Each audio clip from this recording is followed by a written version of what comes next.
ස්වාමීන් වහන්සේට වෙනම මේ නීතියක් කරනවා මේක පරිගැනීමක්.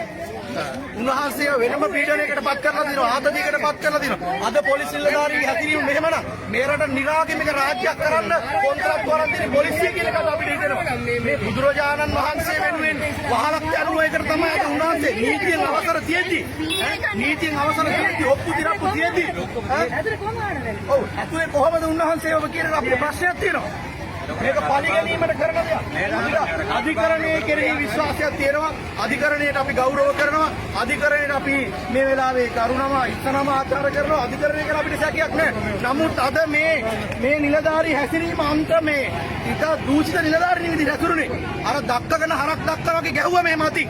එතකොට ස්වාමීන් වහන්සේලාට ගහලා තියෙනවා ඒ නිලධාරණ නීතිය ක්‍රියාත්මක රටේ පොලිස්පතිතුමනි ජනාධිපතිතුමනි අර නිලධාරියා අර කොටේ දැක්කා ආද කෙනෙකුට යවුවකම අධිකාරියේ තීන්දුව බලවත් මොකද අපිට තියෙන බුද්ධ සම්බුද්ධ ශාසනය වෙනුවෙන් මේ ශාසනයෙන් අපි හඬ ගමන්නේ අල්ලු කරලා ගන්නේ මාධ්‍ය සාක්ෂියකට දැක්කනේ කොච්චර